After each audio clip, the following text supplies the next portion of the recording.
Sepekan jelang gelaran MotoGP 2022 di sirkuit Mandalika, Lombok, Nusa Tenggara Barat, persiapan terus dilakukan guna menyempurnakan kawasan sirkuit dan juga infrastruktur sebelum para kru dan tim balap tiba. Sepekan jelang MotoGP Mandalika, sejumlah wisatawan lokal mulai berdatangan guna melihat perkembangan sirkuit Mandalika dari tempat wisata Bukit Segar. Bukit Segar menjadi tempat favorit wisatawan lokal untuk berfoto dengan latar tikungan 10 dan 11 sirkuit Mandalika serta laut pantai selatan Lombok.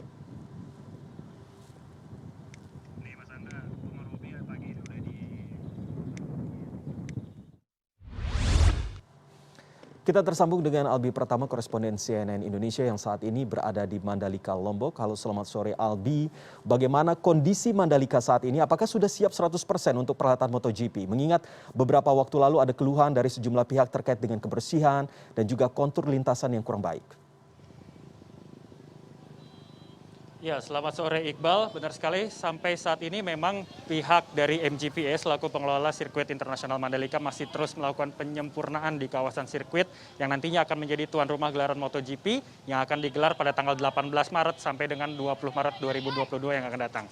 Sirkuit Mandalika ini akan menjadi seri kedua di musim balap 2022 sendiri dan penyempurnaan sendiri dilakukan di sejumlah sektor. Ada mulai dari kawasannya sendiri, lalu tempat duduk para penonton sampai ke lintasan balap yang kemarin memang dikeluhkan oleh sejumlah rider MotoGP saat melakukan tes pramusim di bulan Februari. Nah, khusus untuk lintasan sendiri memang sampai saat ini informasi yang kami terima sudah selesai dilakukan 100% pengaspalan ulangnya sampai dengan tanggal 9 Maret 2022 kemarin, Iqbal, di mana lintasan sepanjang 4,3 km tersebut memiliki sejumlah masalah pada saat tes pramusim, yaitu di tikungan 17 sampai dengan ke tikungan 5. Jadi ada 6 sektor yang memang dilakukan penyempurnaan dan juga perbaikan.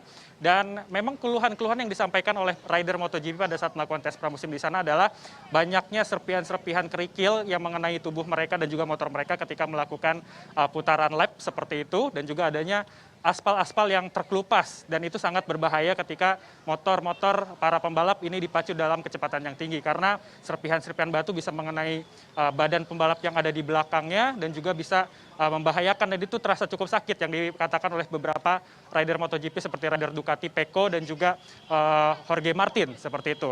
Tetapi sampai saat ini memang sudah diinformasikan bahwa proses pengerjaannya sudah rampung dan siap untuk menggelar balap MotoGP sendiri. Dan motor-motor yang nantinya akan melakukan balap di sirkuit Mandalika ini bisa memacu kendaraan mereka sampai lebih dari 350 km per jam.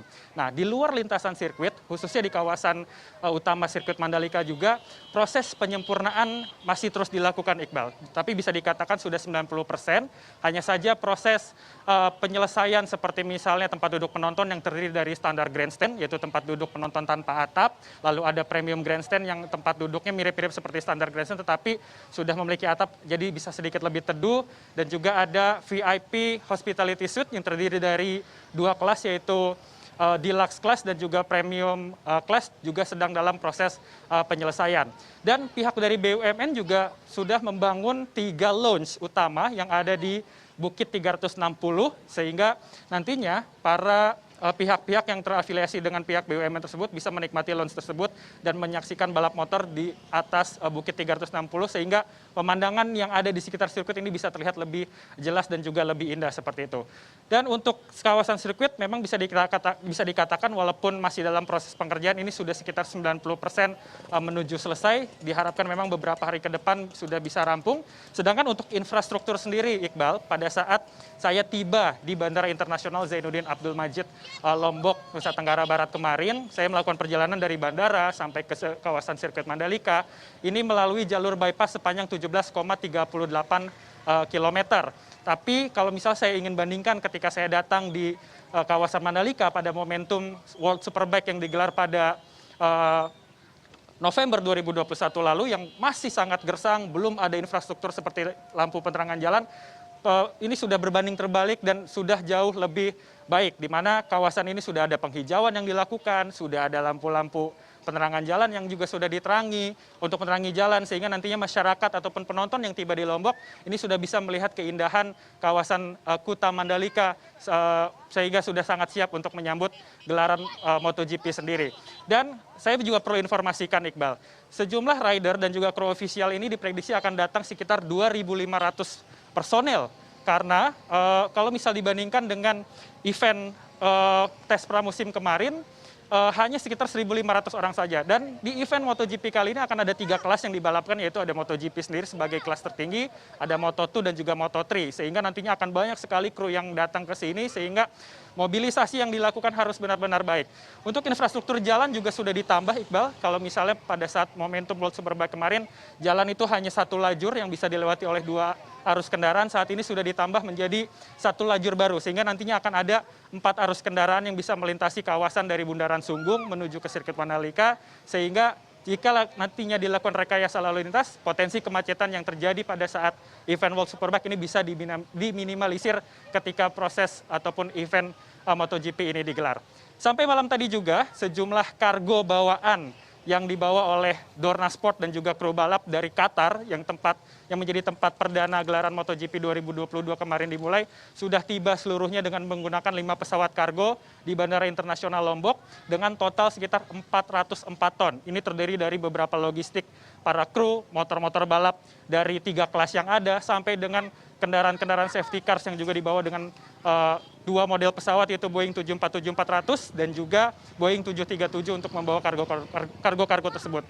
Diharapkan beberapa hari ke depan sejumlah pembalap MotoGP juga sudah bisa datang di Lombok sendiri untuk melakukan persiapan, walaupun tanggal 16 Maret memang direncanakan ada 20 rider dari 3 kelas MotoGP yang diundang oleh Presiden Joko Widodo untuk berkeliling ataupun melakukan parade di ibu kota Jakarta sebelum nantinya mereka menuju ke Lombok, Nusa Tenggara Barat untuk melakukan balap MotoGP. Begitu, Iqbal.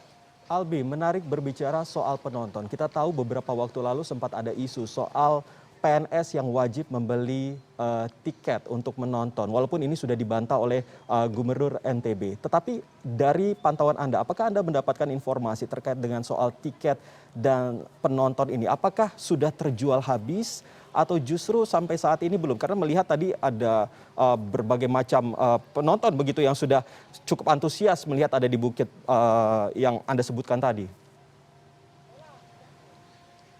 Iya, benar sekali, Iqbal. Memang ada beberapa jenis tiket yang dijual oleh pihak penyelenggara, dalam hal ini oleh Dorna Sport dan juga MGPS selaku pengelola sirkuit Mandalika. Ada standar grandstand.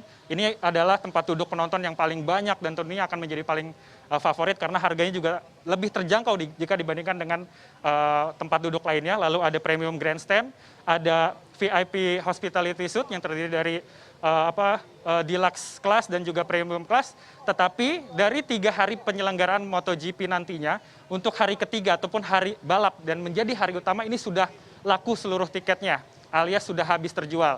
Di mana ini ada sekitar 63.500 tiket di hari tersebut yang sudah ludes terjual dari berbagai kelas ataupun jenis tempat duduk penonton. Tetapi bagi masyarakat yang sampai saat ini belum kebagian tiketnya, masih disediakan untuk 2 hari sebelumnya, yaitu untuk tanggal 18 dan juga 19, yaitu untuk free practice 1, 2, 3 di hari Jumat dan juga untuk sesi kualifikasi di hari Sabtu ini masih tersedia, sehingga masyarakat yang masih ingin menyaksikan MotoGP walaupun bukan di hari race-nya, ini masih memiliki kesempatan untuk melihat rider-rider yang mereka sukai di hari-hari tersebut, karena memang waktu yang diselenggarakan ini cukup panjang. Jadi dari pagi hari pukul 9 sampai dengan sore hari mereka akan terus melakukan putaran lap untuk menyeting motor dan juga untuk melakukan catatan waktu yang cepat, sehingga masyarakat ini masih memiliki kesempatan untuk memiliki tiket menonton di kawasan sirkuit Mandalika. Walaupun sangat disayangkan untuk tiket hari pertama, hari terakhir maksud saya, sudah habis terjual. Dan juga kemarin untuk menyiasati adanya keinginan masyarakat untuk menonton di hari terakhir, pihak dari Dorna Sport menambah 1.000 tempat duduk baru, yang mana ini ditawarkan kepada 2 fans MotoGP yang ada di Indonesia, yaitu 500 tempat duduk untuk fans Marc Marquez dan juga 500 tempat duduk untuk Maverick Vinales. Tapi lagi-lagi 2 jenis tempat duduk ini juga sudah laku terjual, sehingga masyarakat hanya bisa untuk menonton di tanggal 18 dan juga tanggal 19 saja. Begitu, Iqbal. Baik, Albi Pratama, koresponden CNN Indonesia langsung dari Mandalika, Lombok, Nusa Tenggara Barat. Terima kasih informasinya.